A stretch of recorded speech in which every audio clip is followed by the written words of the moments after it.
നമസ്കാരം. The path is the goal എന്ന discussion സീരീസിലെ അടുത്ത സെഷനിലേക്ക് വീണ്ടും ഏവർക്കും സ്വാഗതം. നമുക്ക് ആദ്യം സെന്ററിങ് ചെയ്യാം. കണ്ണുകൾ അടച്ച് ശാന്തമായിരിക്കും.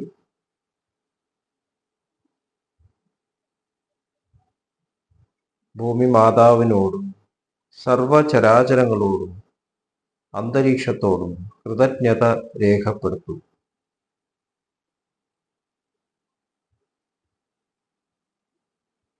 ഭൂമി മാതാവിൽ നിന്നുമുള്ള ഹീലിംഗ് എനർജി കാലുകളിലൂടെ പ്രവേശിച്ച് ശരീരം മുഴുവൻ വ്യാപിക്കുന്നതായും ശരീരത്തിലെ എല്ലാ ഭാഗങ്ങളെയും എല്ലാ കോശങ്ങളെയും റിലാക്സ് ചെയ്യാൻ സഹായിക്കുന്നതായും അനുഭവിക്കും.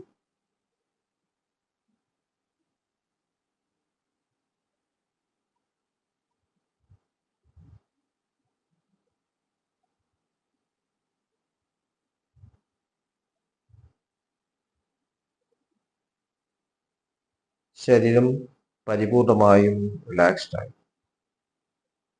ഈ റിലാക്സേഷൻ ഹൃദയത്തിൽ അനുഭവിക്കൂ.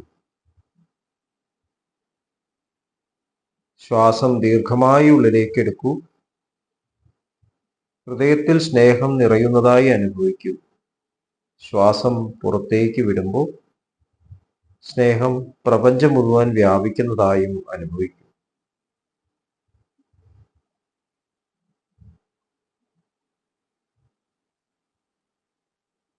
ഹൃദയത്തിൽ കുടികൊള്ളുന്ന സ്നേഹത്തിന്റെ സ്രോതസ്സിൽ നിന്നും ഉദ്ഭവിക്കുന്ന ദിവ്യപ്രകാശം മനസ്സിനെ ആകർഷിക്കുന്നതായി അനുഭവിക്കും.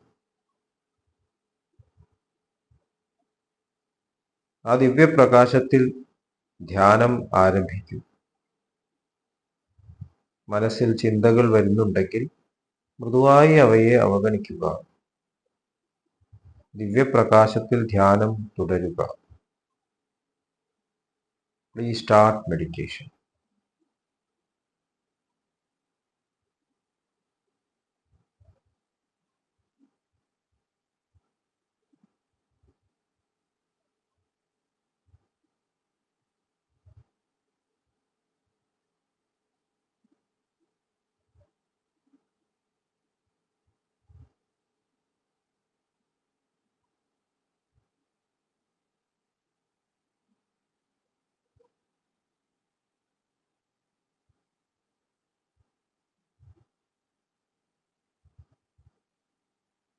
ഓക്കെ, ആ കണ്ടീഷൻ ഹൃദയത്തിൽ നിലനിർത്തി പതുക്കെ കണ്ണുകൾ തുറക്കൂ.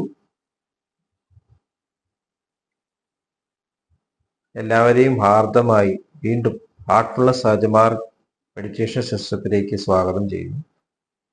എങ്ങനെ ഈ സിസ്റ്റത്തിൽ ജോയിൻ ചെയ്യാം എന്നതിന്റെ വിശദ വിവരങ്ങൾ ഡിസ്ക്രിപ്ഷൻ ബോക്സിൽ കൊടുത്തിട്ടുണ്ട്. പാത്ത് ഇസ് ദ ഗോൾ എന്ന ഈ സീരീസ് ലിവിങ് ദ ഗോൾ, ആ ലക്ഷ്യത്തിൽ തന്നെ നിലനിന്നുകൊണ്ട് ജീവിക്കുക, അതിനെക്കുറിച്ചാണ് നമ്മൾ ഡിസ്കസ് ചെയ്യുന്നത്. അതിൽ സഹജമാർഗത്തിലെ 10 പ്രമാണങ്ങളാണ് ചർച്ചാ വിഷയം. ആഹാരത്തെക്കുറിച്ചാണ് നമ്മൾ ഇപ്പോൾ ചർച്ച ചെയ്യുന്നത്.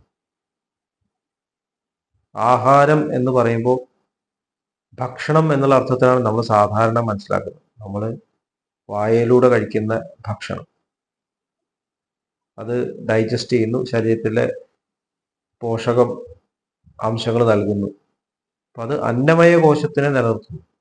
നമ്മുടെ ഏറ്റവും ഫിസിക്കലായിട്ട് സ്ഥൂലമായിട്ട് ശരീരം അന്നമയ കോശത്തിന് ഈ ഭക്ഷണം നിലനിർത്തുന്നു. പക്ഷെ അതിൻ്റെ പുറകിൽ ഈ അന്നമയ കോശത്തിനെ പ്രവർത്തിപ്പിക്കുന്ന പ്രാണമയ കോശമുണ്ട്, എനർജി കോശം. അതിനെ പ്രവർത്തിക്കുന്ന മനോമയ കോശമുണ്ട്. മനോമയ കോശത്തിനെയും മാനേജ് ചെയ്യുന്ന വിജ്ഞാനമയ കോശമുണ്ട്. അതിൻ്റെ പുറകിൽ ആനന്ദമയ കോശമുണ്ട്. ഈ എല്ലാ കോശങ്ങൾക്കും അതിൻ്റെ വേണ്ട പോഷകങ്ങൾ നൽകുന്ന പ്രാണസ്യ പ്രാണൻ, ശബ്ദ എന്ന് പറയുന്നത് ജീവന്റെ ജലം, ജീവന്റെ ജീവൻ, അക്വാവിറ്റി ഓഫ് ലൈഫ്, പല രീതിയിലും മാസ്റ്റേഴ്സ് അതിനെ നിർവചിച്ചിട്ടുണ്ട്. അപ്പൊ അതുള്ളത് കൊണ്ടാണ് ബാക്കിയെല്ലാം നിലനിൽക്കുന്നത്. ഏറ്റവും സൂക്ഷ്മമായിട്ടുള്ളതാണ് ഏറ്റവും സ്ഥൂലമായിട്ടുള്ളതിനെ ഉൾക്കൊള്ളുന്നത്. നമുക്കത് വിചിത്രമായിട്ട് തോന്നാം. നമ്മൾ വിചാരിക്കുന്ന ശരീരത്തിനുള്ളിലാണ് ജീവൻ എന്നാണ്. പക്ഷെ ജീവന്റെ മാനിഫെസ്റ്റേഷനാണ് ശരീരം. വളരെ എളുപ്പത്തിൽ മനസ്സിലാവാം. ഒരാൾ മരിച്ചു കഴിഞ്ഞാൽ ശരീരം എത്ര നേരം ഉണ്ടാവും? ദഹിപ്പിച്ചു കഴിഞ്ഞാൽ ഒരു പിടി ചാരം, ഒന്നുമില്ല. പിന്നെ എത്രയും വേഗം ദഹിപ്പിക്കുക. എങ്ങനെയാണ് ഇത്രയും വലിയൊരു ശരീരത്തിനെ യോജിപ്പിച്ച് വെച്ചത്? ബാക്കിയെല്ലാം അവിടെ ഉണ്ടല്ലോ. നമുക്ക് ശരീരത്തിലെ എല്ലാ ഘടകങ്ങളും ഉപയോഗിച്ച് ഒരു ശരീരം നിർമ്മിച്ച് അതിന്റെ അതേപോലെ ജീവൻ നൽകാൻ സാധിക്കും. അതിനെ പ്രവർത്തിപ്പിക്കാൻ പറ്റും. ഒരു കമ്പ്യൂട്ടർ പ്രവർത്തിപ്പിക്കാൻ തന്നെ എത്ര പണിയാണ്.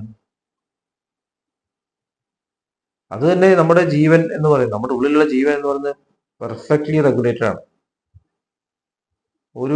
നമുക്കൊരു വിധത്തിൽ അതിനെ ഒന്നും പറയാൻ സാധിക്കില്ല. അത് എപ്പോൾ കടന്നു വരുന്നു, എപ്പോൾ പോകുന്നു, അതിന് ഒരു നിർണയമുണ്ട്. തീരുമാനിച്ചിട്ടാണ് അത് ചെയ്യുന്നത്. അതാണ് എല്ലാ രീതിയിലുള്ള ആഹാരങ്ങളെയും അസിമുലേറ്റ് ചെയ്യുന്നത്. അപ്പൊ നമുക്ക് ആ സ്രോതസ്സിലേക്ക്, നമ്മളെ നിലനിർത്തുന്ന എല്ലാ ആഹാരങ്ങളും നൽകുന്ന പ്രാണസ്യ പ്രാണൻ, എല്ലാ ആഹാരങ്ങളുടെയും ആഹാരം എന്ന് പറയും, ജീവന് തന്നെ ആഹാരം, അതിലേക്ക് കണക്റ്റഡായി നിൽക്കുകയാണെങ്കിൽ ബാക്കിയുള്ള ആഹാരങ്ങൾ ആവശ്യം വരില്ല.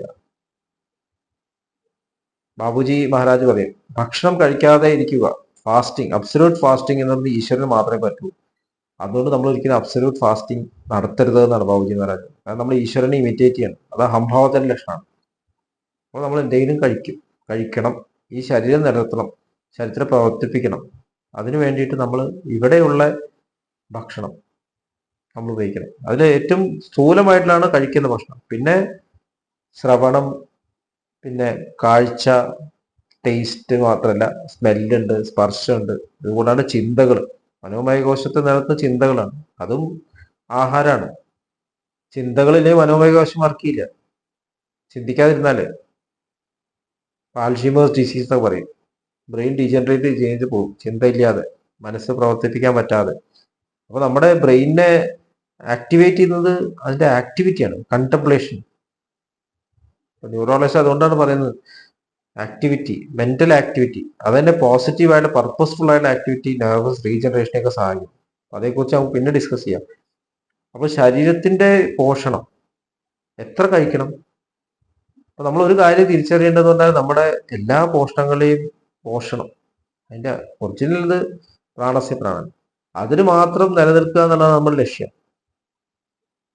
അപ്പൊ അങ്ങനെ നിലനിൽക്കുന്നുണ്ട്. ബാക്കിയുള്ളതെല്ലാം അതിന്റെ വേണ്ട തലത്തിലേക്ക് സിംപ്ലിഫൈ കൊണ്ടുവരണം. ഭക്ഷണം ആവശ്യത്തിന് കഴിക്കുക. ഒരു നേരം കഴിക്കുന്നവൻ യോഗി, 2 നേരം കഴിക്കുന്നവൻ ഭോഗി, 3 നേരം കഴിക്കുന്നവൻ രോഗി എന്ന് പറയുന്നത്. പിന്നെ 4 നേരം കഴിക്കുന്നവൻ ദ്രോഹി എന്ന് പറയും. അപ്പോ ഭക്ഷണം മിനിമൈസ് ചെയ്യുക എന്നതിന്റെ അർത്ഥം അല്ല, ഒരു നേരം കഴിക്കുക എന്നുള്ളതല്ല അതിന്റെ മീനിങ്. നമ്മൾ അതിലേക്ക് അട്രാക്റ്റഡ് ആവാതെ, ഭക്ഷണം എന്ന് മാത്രം ചിന്തിച്ചുകൊണ്ടിരിക്കാതെ നമ്മുടെ ജീവിതത്തിലെ പർപ്പസിലേക്ക് തിരിയണം. എന്തിനാണ് ഭക്ഷണം കഴിക്കുന്നത്? ശരീരം നിലനിർത്താൻ. എന്തിനാണ് ശരീരം നിലനിർത്തുന്നത്? മെഡിറ്റേറ്റ് ചെയ്യാൻ. എന്തിനാണ് മെഡിറ്റേറ്റ് ചെയ്യുന്നത്? മനസ്സിനെ അദ്ദേഹത്തിലേക്ക് കണക്ട് ചെയ്തിരിക്കാൻ. എന്തിനാണ് അദ്ദേഹത്തിലേക്ക് കണക്ട് ചെയ്യുന്നത്? ഈ ശരീരത്തിനെ അദ്ദേഹത്തിന് ഇൻസ്ട്രുമെന്റ് ആയിട്ട് ഉപയോഗിക്കാൻ. അപ്പൊ നമുക്ക് കാര്യം മനസ്സിലായി. ഭക്ഷണം തീർച്ചയായിട്ടും കഴിക്കണം. ഈ ശരീരത്തെ ഞാൻ മെയിൻറ്റെയിൻ ചെയ്യും, അദ്ദേഹത്തിന്റെ ഇൻസ്ട്രുമെന്റ് ആണ്. ഇപ്പൊ പാട്ടുകാരെയൊക്കെ നമ്മൾ കണ്ടാലേ തൊണ്ട എത്ര കെയർഫുള്ളായി അവർ നിലനിർത്താറ്. കൊട പിടിച്ചിട്ടേ നടക്കുള്ളൂ, തൊണ്ടയ്ക്ക് കേടുവരുന്ന ഭക്ഷണമൊന്നും കഴിക്കില്ല. അവർ കളിക്കാര് അവരെ ശരീരം നിലനിർത്താൻ അതിന് എക്സസൈസ് ചെയ്യുന്നു, വേണ്ട ആഹാരം മാത്രം കഴിക്കുന്നു. സിനിമ ആക്ടേഴ്സ് ഉണ്ട്, അല്ലാണ്ട് ഓയിലി ഫുഡൊന്നും കഴിക്കില്ല, ബോഡി നിലനിർത്തണം. അവരെ ഉപജീവന മാർഗതാണ്. നമ്മൾ ആ രീതിയിലല്ല മനസ്സിലാക്കേണ്ടത്. നമ്മൾ ഈ ബോഡി നിലനിർത്തുന്നത് നമ്മുടെ ഈ ഒരു ഫിസിക്കൽ ആയിട്ടുള്ള ആവശ്യത്തിന് വേണ്ടി മാത്രമല്ല, അദ്ദേഹത്തിന് ആവശ്യത്തിന്. അദ്ദേഹത്തിന് ഈ ഭൂമിയിൽ പ്രവർത്തിക്കണം എന്നുണ്ടെങ്കിൽ ഈ ഒരു ഇൻസ്ട്രുമെന്റ് വേണം. അദ്ദേഹത്തിന്റെ ഈ സൃഷ്ടി ശരിക്കൊരു കലാസൃഷ്ടി എന്നുള്ളത് പെയിന്റിംഗ് ആണ്. അതിന് കൂടുതൽ എംബലിഷ് ചെയ്യണമെന്നാണ് നമ്മുടെ മാസ്റ്റേഴ്സ് പറയുന്നത്. ഇതിന് ഇനി ഒന്നും ചെയ്യാനൊന്നുമില്ല. പെയിന്റിംഗ് കംപ്ലീറ്റ് ആയി, പ്രപഞ്ചത്തിന്റെ പ്രവൃത്തി കഴിഞ്ഞു. നമുക്കെന്താ ജോലി? അതിനെ കൂടുതൽ ബ്യൂട്ടിഫൈ ചെയ്യുക. നമ്മുടെ അച്ഛൻ നിർമ്മിച്ചിട്ടുള്ള ഈ വീട് അല്ല, അതിന്റെ നമുക്ക് വളരാനുള്ള സാഹചര്യങ്ങൾ അതിന് കൂടുതൽ ബ്യൂട്ടിഫൈ, കൂടുതൽ ആൾക്കാർ ഗുണം നൽകുന്ന രീതിയിൽ കൂടുതൽ സ്നേഹം പകരാൻ പറ്റുന്ന രീതിയിൽ നമ്മൾ വളർത്തിക്കൊണ്ടുവരിക, എംബലിഷ് ചെയ്യുക. ചാരുജി മഹാരാജ് ഒരു അച്ഛന്റെ കഥ പറയാനുണ്ട്. അച്ഛൻ ഒരു യാത്രയ്ക്ക് വേണം, 3 കുട്ടികൾക്കും 10 ടാലൻസ് കൊടുക്കുക. ഇത് നിങ്ങൾ ഉപയോഗിക്കും, ഞാനത് 5 കൊല്ലം കഴിഞ്ഞ് തിരിച്ചു വരാം. അപ്പൊ മൂത്ത കുട്ടി ആ ടാലൻസിനെ സൂക്ഷിച്ചു വെച്ചു, ആരും കേടുവരാത്ത സ്ഥലത്ത് സൂക്ഷിച്ചു വെച്ചു. രണ്ടാമത്തെ കുട്ടി എന്താ ചെയ്യുക, അത് ബാങ്കിൽ കൊണ്ടുപോയിട്ടു, ഇൻട്രസ്റ്റ് ആയി. മൂന്നാമത്തെ കുട്ടി ഇപ്പൊ അച്ഛൻ തിരിച്ചു വരുമ്പോൾ ചോദിക്കുകയാണ് ആദ്യത്തെ കുട്ടിയോട്, ഇപ്പൊ ആദ്യത്തെ കുട്ടികൾ ഞാൻ സൂക്ഷിച്ചു വെച്ചിട്ടുണ്ട്, കേടുവരുത്താതെ ശ്രദ്ധിച്ചു, ഗുഡ് എന്ന് പറഞ്ഞു. രണ്ടാമത്തെ കുട്ടിയോട് ഞാൻ അത് ഇൻട്രസ്റ്റ് ആക്കി, വെരി ഗുഡ്. മൂന്നാമത്തെ കുട്ടിയോട് ചോദിച്ചാൽ മൂന്നാമത്തെ കുട്ടിയോട് എൻ്റെ കയ്യിൽ കാണിക്കാനൊന്നുമില്ല, എൻ്റെ കൂടെ വരും, ഞാൻ കാണിച്ചു തരാം. നോക്കുമ്പോൾ ആ നാട്ടിൽ എല്ലാവർക്കും വെള്ളം, എല്ലാവർക്കും എഡ്യൂക്കേഷൻ ഇൻസ്റ്റിറ്റ്യൂഷൻസ്, സ്കൂൾസ്, ചെടികൾ, മരങ്ങൾ, പ്രകൃതിക്ക് വേണ്ട കാര്യങ്ങളൊക്കെ ചെയ്തിരിക്കുന്നു. അദ്ദേഹം അത് ഉപയോഗിച്ചിട്ട് അതിനെ മൾട്ടിപ്ലൈ ചെയ്തിരിക്കുന്നു. എല്ലാവരും ഹാപ്പിയാണ്. അപ്പൊ ആ ടാലൻസ് തന്നെത്താനെ മൾട്ടിപ്ലൈ ചെയ്യുന്ന രീതിയിലായി, തൻ്റെ കയ്യിലല്ല. അതുപോലെ നമ്മുടെ ഉള്ളിലുള്ള പൊട്ടൻഷ്യലായിട്ടുള്ള സ്നേഹത്തെ നമുക്ക് കൂടുതൽ മൾട്ടിപ്ലൈ ചെയ്യാൻ വേണ്ടിയിട്ട് എല്ലാവർക്കും നൽകണം. അതെങ്ങനെ പോട്ടെ, നമ്മൾ പോസിറ്റീവ് വെക്ടേഴ്സ് ആവണമെന്ന് പറയണം. അപ്പൊ അസുഖങ്ങൾ പകർത്തുന്ന വെക്ടേഴ്സിനെ പറ്റി കേട്ടു. ഒരു അസുഖം ഒരാൾക്ക് കൊടുത്തു, ഇപ്പൊ കോവിഡ് ഉണ്ടായി, ഒരാൾക്ക് കിട്ടിയത് ലോകത്തിന് മുഴുവൻ വന്നു, അത് പെട്ടെന്ന് പകരുന്നു. നന്മ അങ്ങനെയാവണം, നമ്മൾ സ്നേഹം നൽകുക, സ്നേഹം എല്ലാവർക്കും വ്യാപിക്കുന്ന രീതിയിൽ എല്ലാവർക്കും ധാരാളം നൽകിക്കൊണ്ട്, അപ്പൊ ഈ പ്രപഞ്ച സൃഷ്ടി എംബലിഷ്ടാണ്, ബ്യൂട്ടിഫുൾ ആയിക്കൊണ്ടിരിക്കും, കൂടുതൽ ബ്യൂട്ടിഫുൾ. അതാണ് ഓരോരുത്തരുടെയും പർപ്പസ്. അപ്പൊ അതിന് വേണ്ടിയിട്ട് എന്റെ ശരീരത്തിൽ എന്താണ് ചെയ്യേണ്ടത്, അതാണ് ആവശ്യത്തിന് കഴിക്കുക, വെറും നാവിന്റെ ടേസ്റ്റിന് വേണ്ടി മാത്രമല്ല. അപ്പൊ നമ്മളുടെ ഇഷ്ടങ്ങൾ, നമ്മൾ ഏത് രീതിയിലാണ് ഫുഡിനോട് കാണുന്നത്, അത് നമ്മുടെ സ്വഭാവത്തെ കാണിക്കുന്നു എന്ന് ഭഗവാൻ ശ്രീകൃഷ്ണൻ പറയുന്നു. ഏത് പ്രകൃതത്തിലാവാം നമ്മുടെ ഇഷ്ടങ്ങൾ കാണിക്കും. നമ്മൾ താമസികമാണോ, രാജസികമാണോ, സാത്വികമാണോ എന്ന് നമുക്ക് നമ്മുടെ ഇഷ്ടങ്ങൾ നോക്കിയാൽ അറിയാം. നമ്മളുടെ ട്രാൻസിഷൻ കൂടുതൽ സാത്വിക ഭാവത്തിലേക്ക് അയക്കാം, അതായത് നീഡ്സിലേക്ക്. വല്ലാതെ അവഗണിക്കാനും പാടില്ല, വേണ്ട രീതിയിൽ കഴിക്കും വേണം. അങ്ങനെ രീതിയിൽ ബാലൻസ്ഡ് ആയിട്ടൊരു മിതത്വത്തിലേക്ക് നമ്മൾ നീങ്ങിക്കൊണ്ടിരിക്കണം. ഫുഡ് കഴിക്കുമ്പോൾ നമ്മൾ അത്രയും ഗ്രാറ്റിറ്റ്യൂഡ് കഴിക്കണം. കാരണം ഇത് ശരീരത്തെ നിലനിർത്താൻ വേണ്ടിയിട്ട് എനിക്ക് പ്രകൃതി തരുന്നതാണ്. അപ്പൊ ഞാൻ അതൊന്നും ഒരു സാധനം വേസ്റ്റ് ചെയ്യില്ല, നന്ദിയോടുകൂടി നിരന്തര സ്മരണയോട് കഴിക്കുന്നത്. ആ സ്മരണ കാരണം അദ്ദേഹത്തിലേക്ക് കണക്ട് ചെയ്തിട്ട് അദ്ദേഹത്തിന്റെ പ്രവൃത്തി ചെയ്യാനാണ് എനിക്കിത് നൽകിയിട്ട്. അപ്പൊ ആ സ്മരണ അവിടെ വേണം. അങ്ങനെയാകുമ്പോൾ ഭക്ഷണം പ്രസാദമായിട്ട് മാറും. നമ്മൾ കഴിക്കുന്ന ഭക്ഷണം കംപ്ലീറ്റ് ആയിട്ട് ശരീരത്തിലേക്കാണ് അബ്സോർബ് ചെയ്യുന്നു. നമ്മുടെ സ്പിരിച്വൽ ട്രാൻസ്ഫോർമേഷൻ തന്നെ ഹെൽപ്പ് ചെയ്യുന്നു എന്നാണ് മാസ്റ്റേഴ്സ് പറയുന്നത്. ഇതേക്കുറിച്ചിട്ട് വീണ്ടും നമുക്ക് ഡിസ്കസ് ചെയ്യാം. എല്ലാവരും ഇതേക്കുറിച്ച് ഒന്നുകൂടി കണ്ടംപ്ലേറ്റ് ചെയ്യൂ. അടുത്ത സെഷൻ വരേക്ക് വിട വാങ്ങുന്നു. നന്ദി, നമസ്കാരം.